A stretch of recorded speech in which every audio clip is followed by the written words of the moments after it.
Em todo o tempo, Jesus é bom. Já pega a Bíblia aí, tá, pessoal? Vamos já pegar a nossa Bíblia. E aí nós paramos, né, na semana passada, em Ezequiel 28, né, nós encerramos lá sobre a questão da... Nós falamos lá, gente, sobre a roupa do querubim, a roupa de Lúcifer, amém? Quem é que usava essa roupa? Alguém aí lembra? Quem é que usava a roupa que nós falamos? Vamos lá, Ezequiel 28? Vamos voltar lá para esse texto?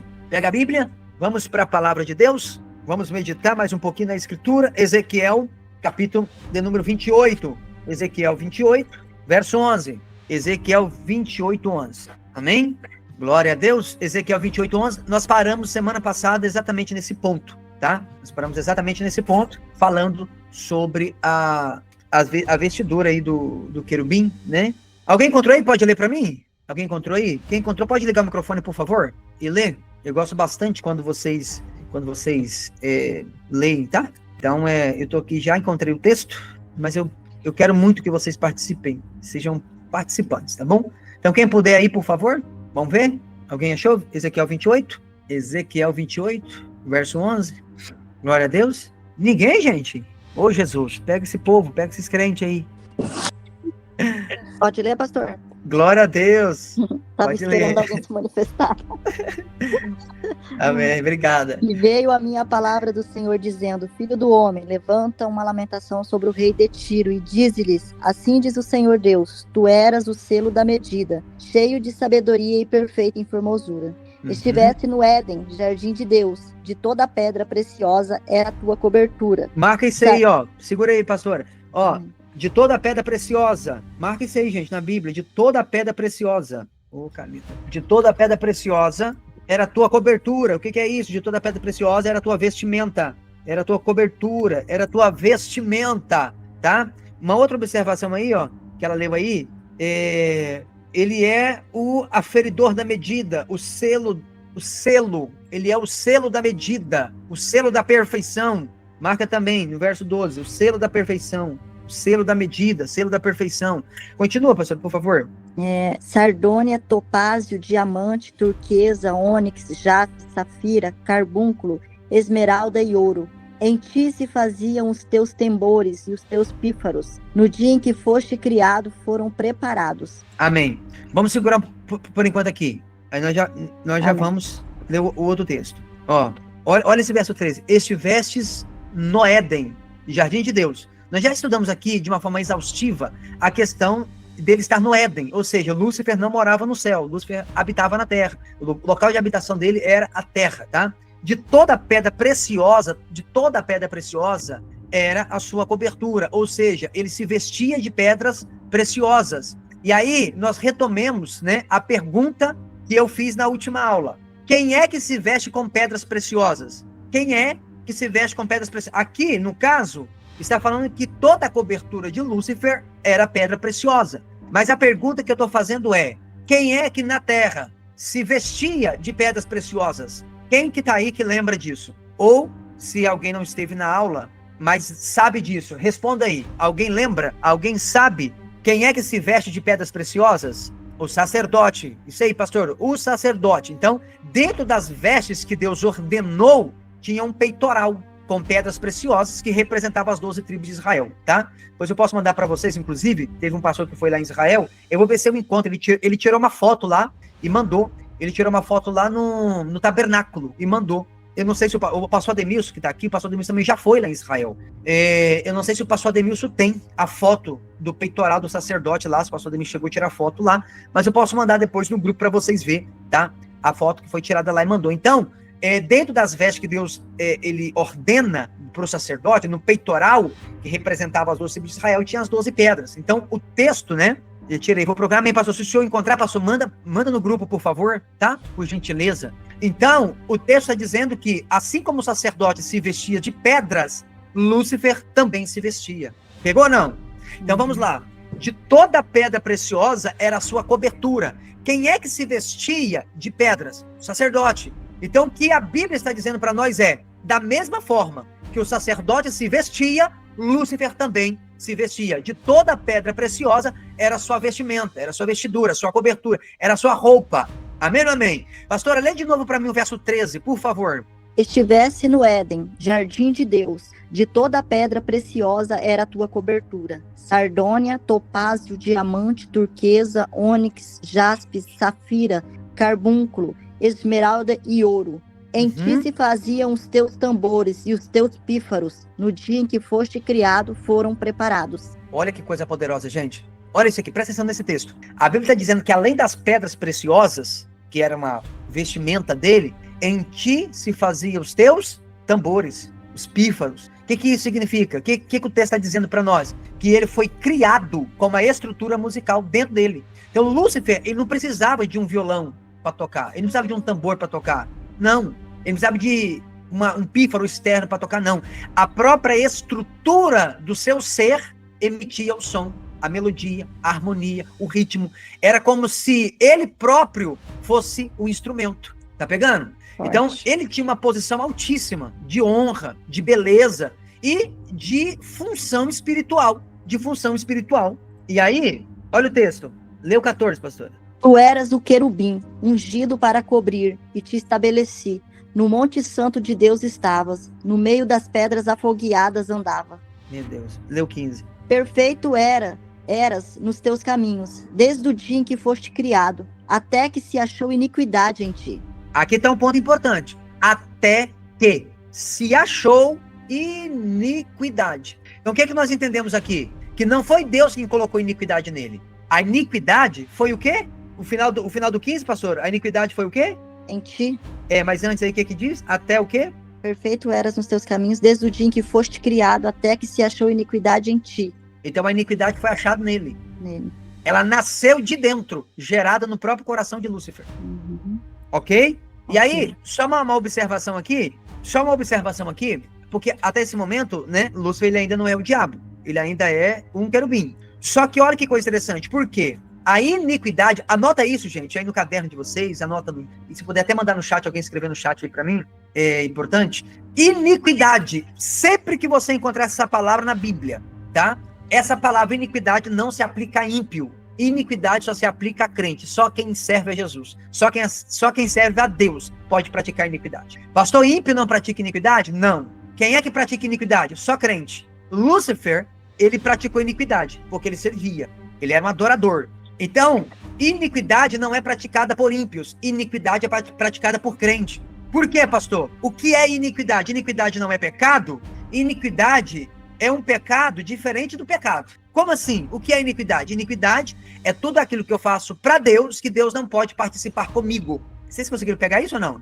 Alguém conseguiu entender? Iniquidade é tudo que eu faço para Deus, que ele não pode participar comigo. Pegaram isso aí? Tudo que eu faço para Deus, que ele não participa, é iniquidade. Vou te dar um exemplo. Eu conheço pastores, conheço pregadores, que antes de pregar, eles se drogam. Esse dia eu estava conversando com um pastor aqui, ele estava vindo pregar numa cidade aqui perto, e ele falou para mim, cara, eu fui pregar lá, na cidade aqui, e fui bebendo. Ele e o outro pastor que foi com ele, foi bebendo no carro. E aí chegou lá, pregou. Ele falou pra mim, foi bebendo uma Corona e uma Heineken. E qual que é o problema disso? O culto que ele ofereceu naquele dia, a pregação que ele ofereceu naquele dia, ele ofereceu em iniquidade. Ou seja, é um culto que ele ofereceu pra Deus, só que Deus não participou com ele. Isso é iniquidade. Se alguém for rápido aí, lê pra mim lá Mateus 7, 21, 22, 23. Se alguém for rápido aí, por favor, deixa eu mostrar algo pra vocês. Aí a gente já volta pra cá. Caso não dê tempo da gente concluir hoje a aula, a gente conclui semana que vem no nosso bate-papo, tá? Mas eu preciso mostrar isso pra vocês. Só pra gente ganhar clareza aqui do texto. Vamos lá, Mateus 7, eu acho que é Mateus 7, 21, 22, 23. Quem achar pra mim aí, pode ler, por favor. Pode ler, pastor? Pode ler. Nem todo que me diz Senhor, Senhor entrará no reino dos céus, mas aquele que faz a vontade de meu Pai que está nos céus. Muitos me dirão naquele dia, Senhor, Senhor, não profetizamos nós em teu nome? E em teu nome nós não expulsamos demônio, em teu nome não fizemos muitas maravilhas? E então lhe direi abertamente, nunca vos conheci, apartai-vos de mim, vós que praticais a iniquidade. Opa, olha o texto. Muitos me dirão naquele dia, Senhor, Senhor. O ímpio chama Deus de Senhor? Não. Quem chama Deus de Senhor é o crente. É o crente que expulsa o demônio, é o crente que profetiza, é o crente, né, o que mais que diz aí? Profetizamos em teu nome, expulsamos em teu nome, mais o quê? Expulsamos demônio em teu nome, fizemos muitas maravilhas. Muitas maravilhas em teu nome. Então, olha isso. Nós fizemos tudo isso em teu nome. Expulsamos em teu nome, fizemos maravilha em teu nome, profetizamos em teu nome. Aí o Senhor está dizendo assim, ó, aparta de mim, porque eu não vos conheço. Essa palavra eu não vos conheço, significa assim, ó, se afaste de mim, porque eu nunca tive relacionamento com você.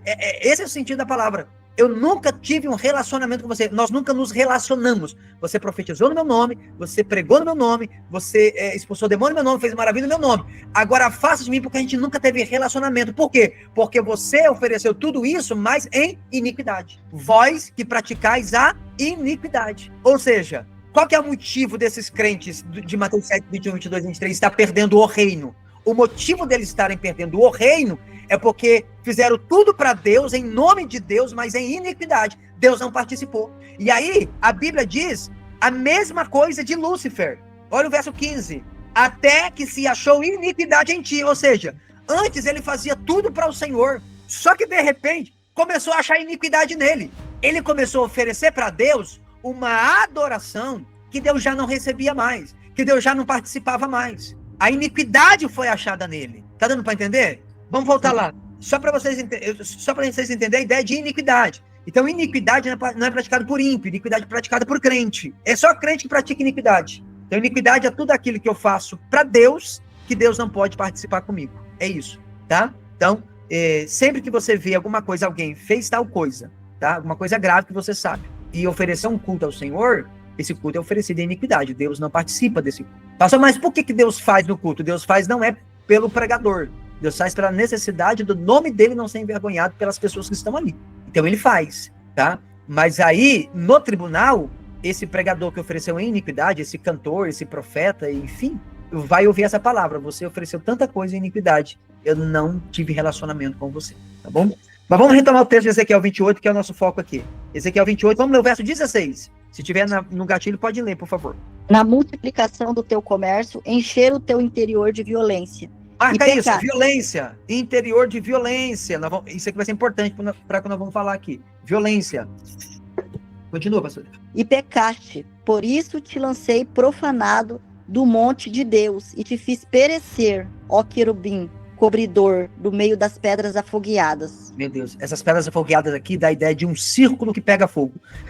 Meu Deus, é muito poderoso. Então vamos lá, ó. O que tem aqui no texto? Vamos lá, comércio, violência, tudo isso aqui surgiu no coração dele. O desejo de se apropriar de algo que não pertencia a ele. O desejo que começou aonde? Que começou lá no verso de número 12 de Isaías 14, que nós lemos, eu acho que na aula passada, que diz: subirei ao céu, acima das estrelas de Deus, exaltarei o meu trono, e serei semelhante ao Altíssimo, né? Então, quando ele diz, eu subirei ao céu, acima das estrelas, colocarei o meu trono, começou lá. Foi gerado no coração dele o desejo. Então, lá começa tudo isso aqui, nesse momento. Então, anota isso aí, ó. Anota para vocês não esquecer, gente. A queda de Lúcifer começou no coração. A queda de Lúcifer começou no coração. Começou com a cobiça, com o orgulho, com a incapacidade de aceitar que Deus havia reservado um trono que não era para ele. Nós falamos exaustivamente sobre esse trono na semana passada. Então, a queda de Lúcifer começou no coração. Assim como foi com Adão e Eva lá no Éden, né? O princípio é o mesmo, nós já falamos sobre isso, tá? Deus colocou o trono não era de Lúcifer. Deus colocou a árvore do conhecimento do bem e do mal, essa árvore não era de Adão e Eva, estava ao alcance das mãos deles, mas não era deles, tá? Não é de vocês, então não toquem. O que eles fizeram? Tocaram. Então, pegaram aquilo que não era deles. O mesmo padrão de rebelião acontece até hoje. O princípio não muda, tá? Ainda existem coisas que Deus coloca nas nossas mãos e são acessíveis a nós, mas Deus diz, não toque, isso é meu. E quando eu toco, eu rompo um princípio espiritual e ativo o caminho da queda. Tá? Então, toda vez que eu toco em algo que é de Deus, que Deus falou, não pegue, não toque, e aqui eu falei, esse princípio do trono, da árvore, é o mesmo princípio do dízimo, tá? Então, se o dízimo não é meu, é do Senhor.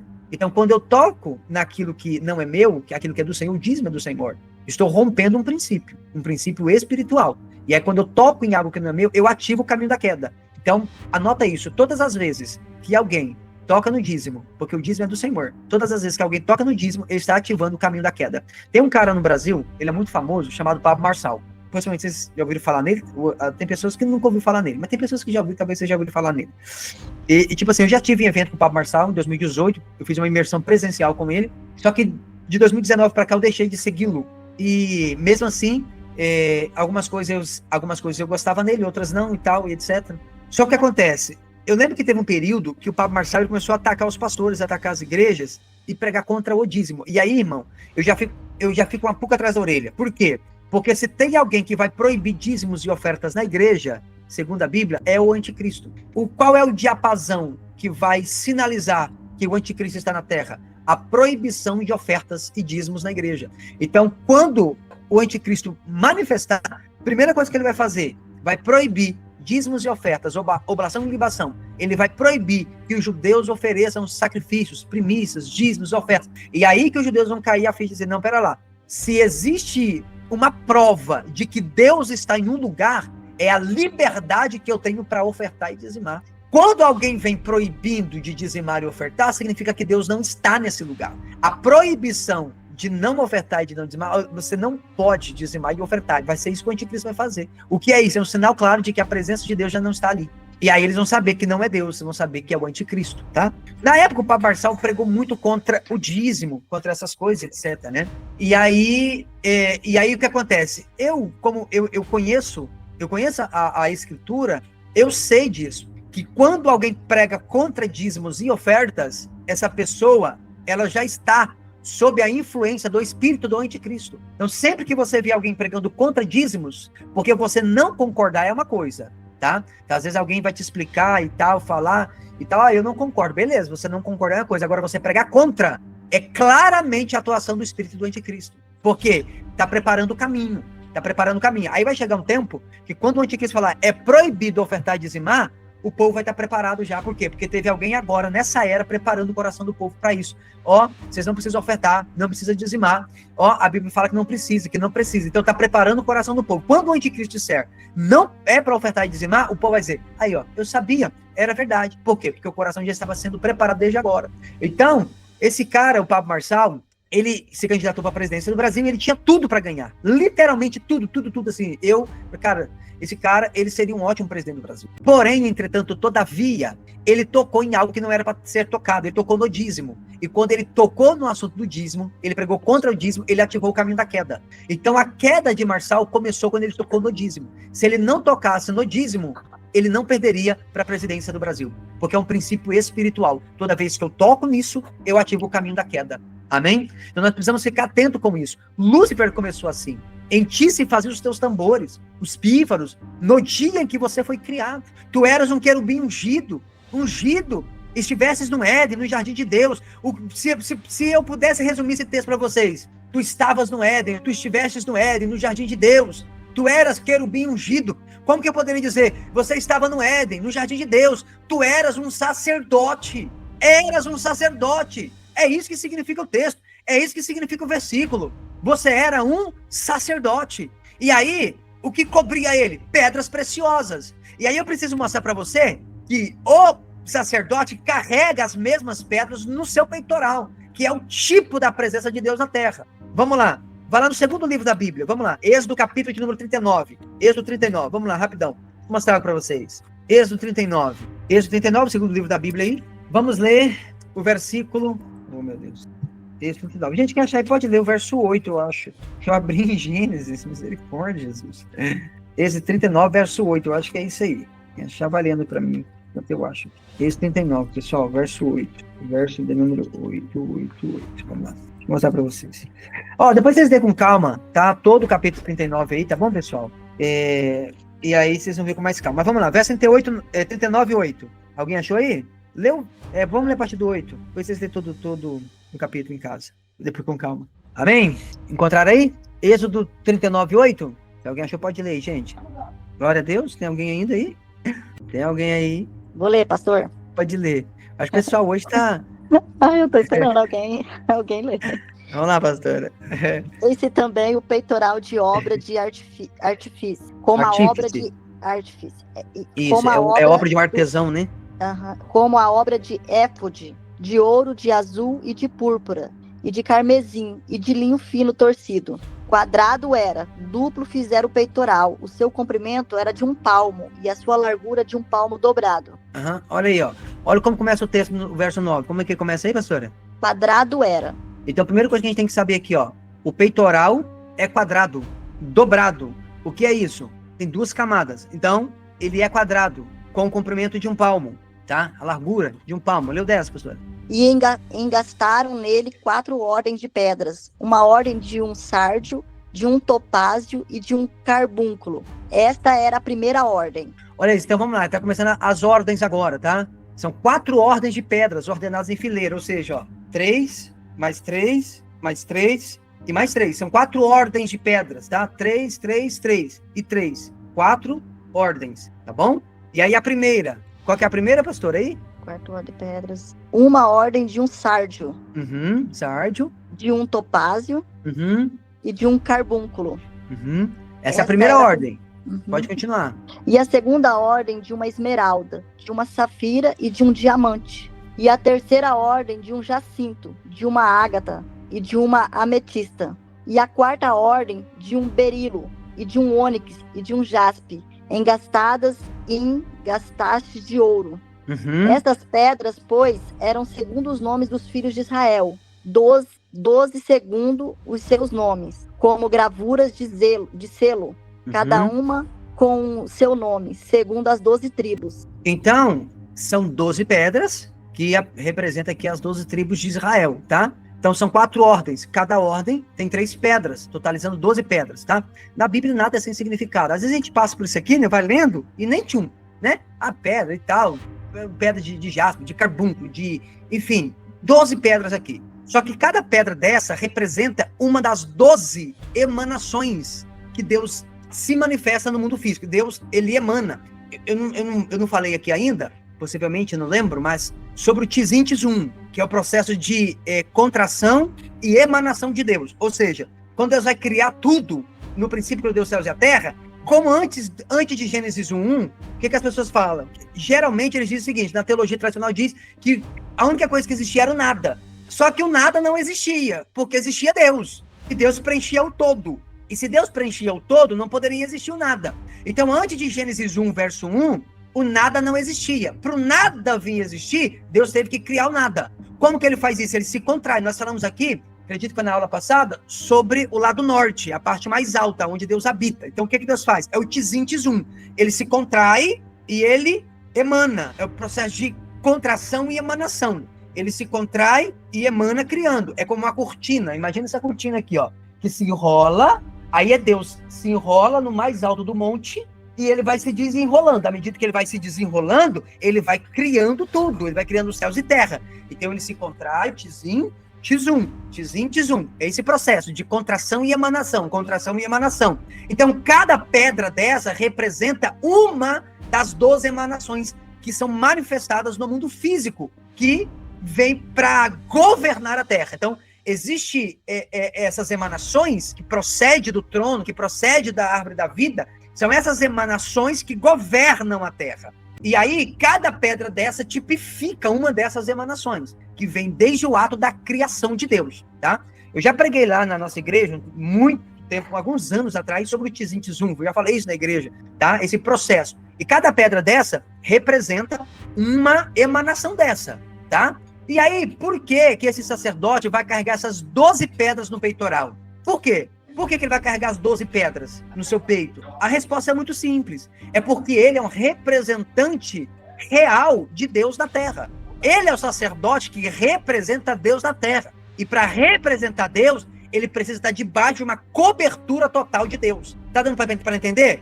Por que eles tinham as pedras? Por que eles tinham as pedras no peitoral? Porque eles representavam Deus na terra. Quem representava Deus na terra?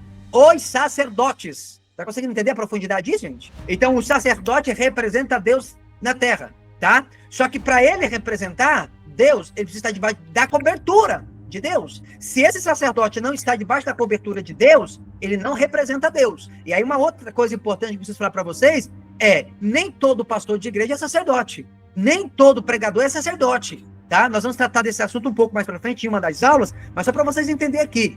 O sacerdote representa Deus na terra. Representa Deus na terra. Só que para ele ser o representante legal de Deus aqui, ele tem que estar debaixo da cobertura total de Deus. Se ele não tiver debaixo da cobertura, ele não pode representar Deus. O que é essa cobertura? É o governo. Deus me governa. Então a forma que Deus governa é a forma que o sacerdote vai representá-lo. E o governo de Deus é representado pelo número 12. O número 12 representa a perfeição da criação de Deus. Então, falou no número 12, falou de governo. Anota isso, isso faz parte da numerologia bíblica. Falou de governo, o número 12 representa governo. Você leu o número 12, governo, ok? Então, são as 3 dimensões, multifacetadas em 4 direções, tá? São 3 dimensões, tá? São 3 dimensões, multifacetadas em 4 direções, que formam a totalidade do espaço onde Deus governa, tá? Então, essa emanação de Deus são divididas, são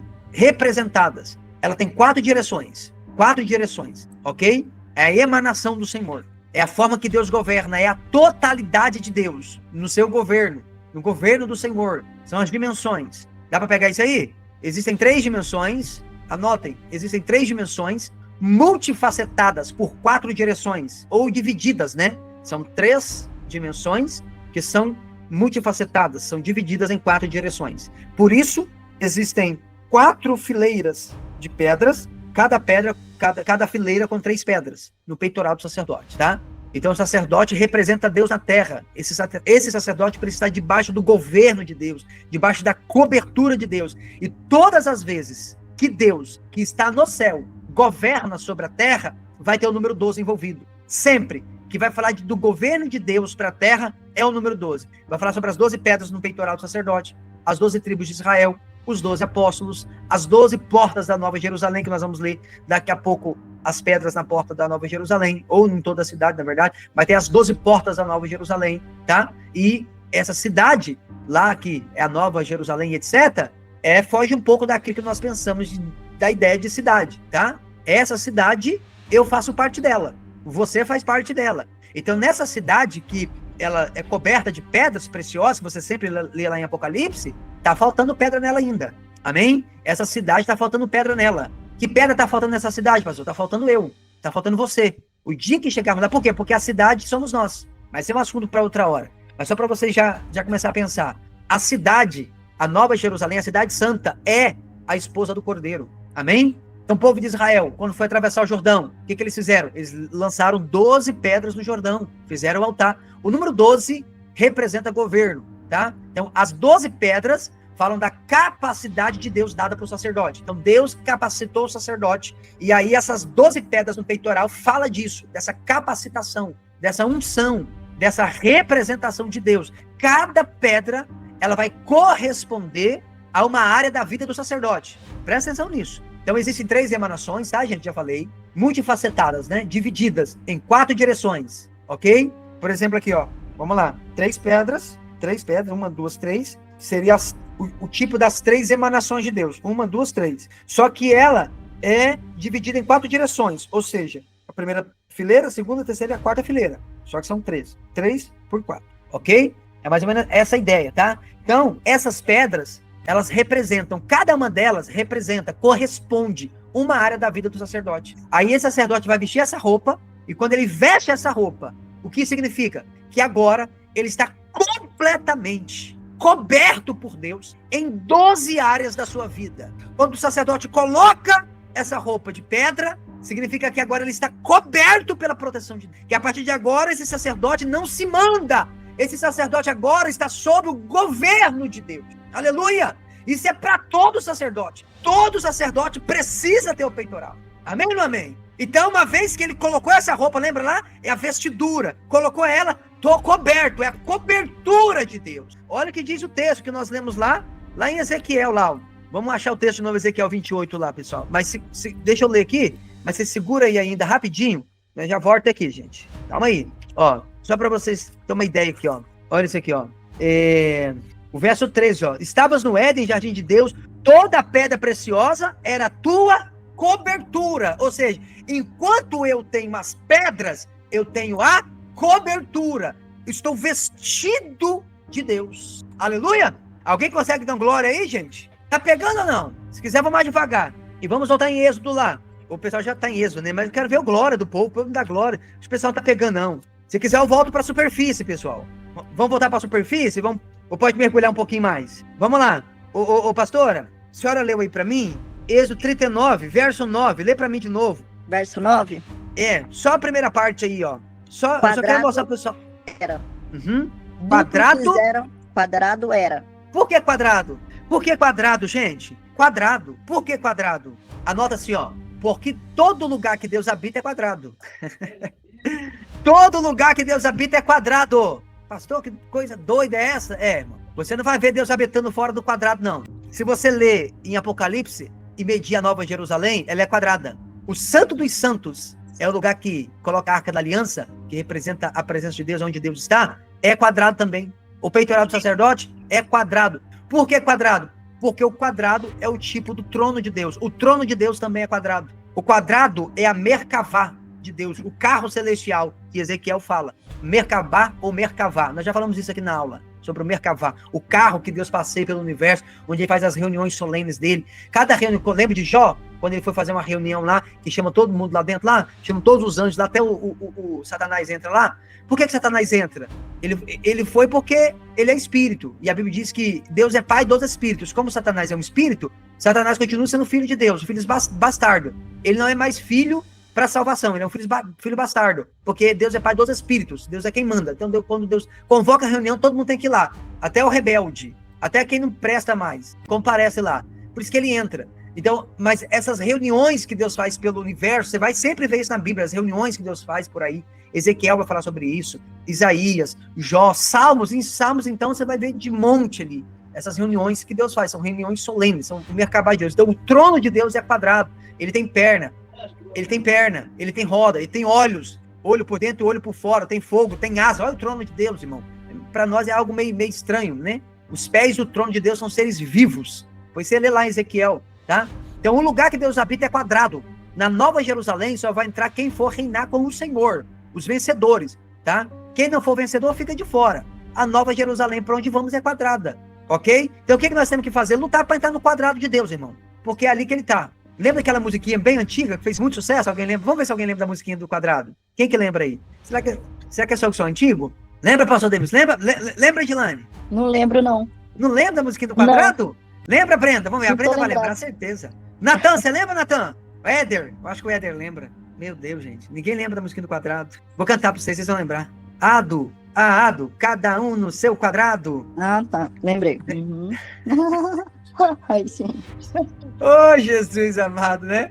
É uma música sem noção, né? Cada um no seu quadrado. Verdade. Não é verdade? Então, mas a gente pergunta, né?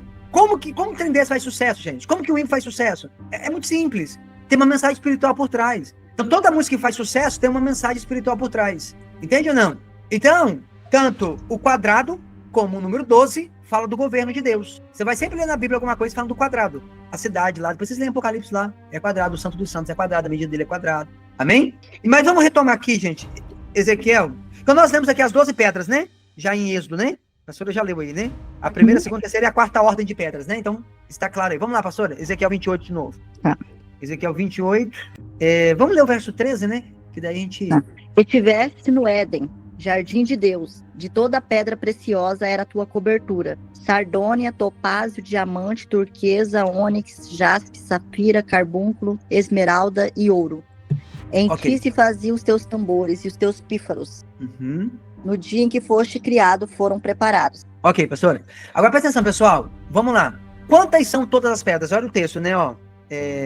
De toda pedra preciosa era a tua cobertura. Nós lemos lá em Êxodo já. Toda pedra preciosa são quantas?